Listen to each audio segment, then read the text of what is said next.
Hey guys, I'm Ryan, right? I'm Sally. She's Sally.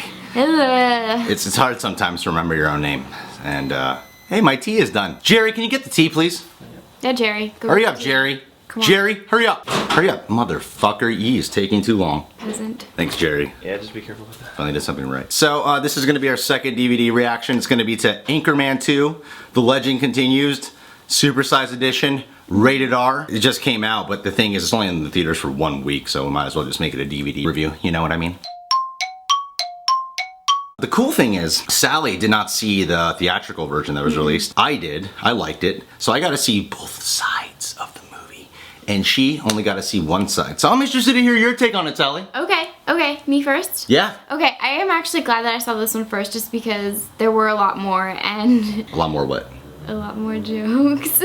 And how would you know that? Everyone said like it was kind of just like cookie cutter jokes or whatever, but this one, I like seeing more. And so, I mean, it was a bit long. Like, there were times where I was like, dude, where is this going? And I was really confused as to what was in the theatrical version and what wasn't, because some of it was just so out there. My favorite part of the whole entire movie was just Steve Carell and Kristen Wiig doing their thing. Like, it was so bizarre, I can't even...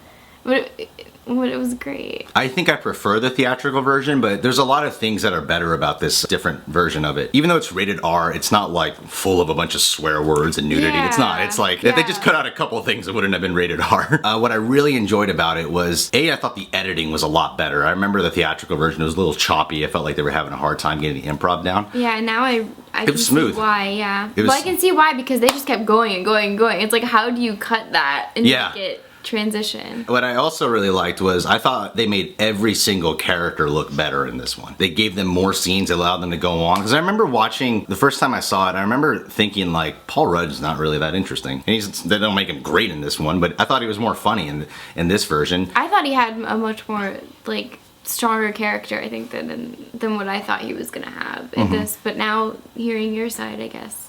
Yes, both sides. The dark side. I even thought Champ was better. Steve Carell, you know, I remember watching the theatrical version going like, he's just kind of loud and obnoxious, and that's a lot different than Brick. But his timing in this version and just the way he did everything, I thought was so much funnier. And it was more like the Brick we remembered. So yeah, it was, there's a lot of things I really enjoyed about it. Of course, Ron Burgundy, he's the shit. He's funny as fuck. And there's a lot more black jokes. Oh my god. There was, I mean, the people next to me were like, they could not believe what was going on screen. Yeah. Like, even I couldn't. Like, it got to a point where the whole theater was like dead silent, like wondering like, is it okay to laugh? Like, that's how racist these jokes it gets were. really racist. It got so bad, these girls were just like, oh my god, like, I cannot believe you saying that. Oh my god, I was laughing. And after watching it a second time, even though I know it's an alternate take, I really strongly do prefer the first one. It has more of its own style to it. This is kind of feels like how when Adam McKay and Will Ferrell do collide. It kind of has this weird, it's not like super fast paced, it's kind of taking its time a little bit. You can feel the improv that takes go on a little longer, as opposed to the first one, which was a lot more snappy. But yeah, I still really liked it a lot. And you know what I thought was actually interesting, because I'm the type of person that, you know, if the movie drags on too long, I'm like, okay, like, come on, pick it up, like, let's go. I mean, there were times when I was like, wow, this is long, but I was never not entertained. You know what I mean? Like, sometimes it gets to a point where you're just like, this is not entertaining anymore because I'm just bored. But it just kept it kept me going the whole time. Just like, I wonder what they're gonna say next. So in that sense, the fact that they could drag it out that long and it still be great. It's almost 2.5 hours. Yeah, but the fact that they even did that and it's just talking mainly, it just shows how much talent these guys have. Yeah, I think they work better together in this one than they did in the last one. But what I will say that I did miss that was really in the first one was the first like 30 minutes of this film seems like it's gonna be about Ron Burgundy and the news team. And then after a while, you kind of forget about the news team. They're kind of just to the side for a lot of the movie. And that's what kind of sucked, because it's like everyone was excited to see them all come back together, but then it just became a strictly Ron Burgundy story and you kind of neglect the news team. What was cool is this one had musical numbers that were really funny. It's rare when I see like a comedy musical and I'm like, damn, these musical numbers are...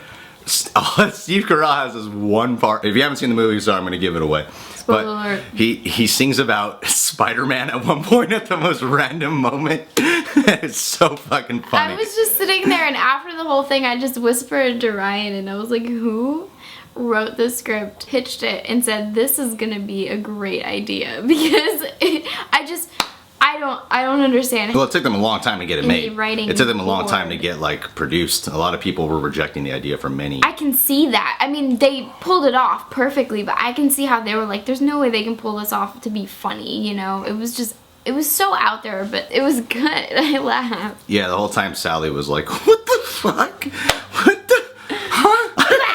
She does that thing where she Yeah. just looks over at you. Like, She's like, what? What is this? It's so random. 2.5 hours of sitting next to that. But what about the ending stood out to you besides the fact that this movie compares to Twilight? The amount of comedians that just showed up at the end. Oh, you mean the collision? Yeah, that's what I was okay. talking about. Yeah, that's not the ending. I thought you were Well, talking about when sorry. Britt got married and stuff. What the fuck?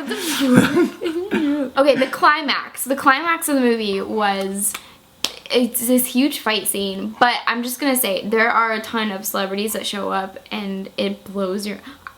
How did they get all these people to be in the?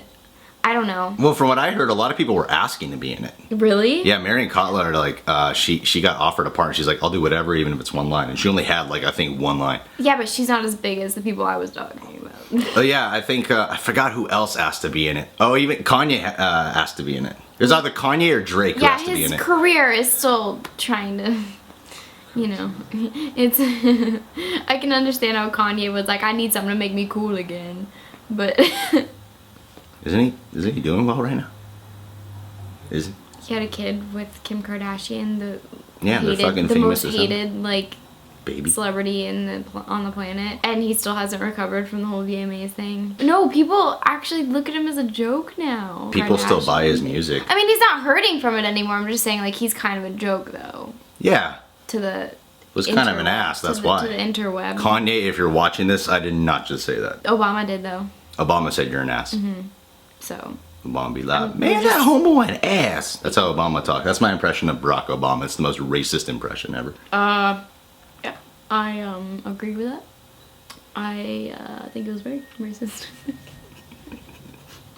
Is that your Obama impression? It was trying to be. You just sound like someone who's very uncomfortable to talk with someone right now. Okay, so yeah, Anchorman 2, I really like this other version. I think you should watch both versions and decide which one is better. Yeah, I'm gonna watch the first one after watching, or I mean, I'm gonna watch the second movie that isn't the uncut one, just to see like how it actually was supposed to go. Yeah, exactly. But yeah, this is exciting times for us. Honestly, I would buy it. Wow. That's our rating.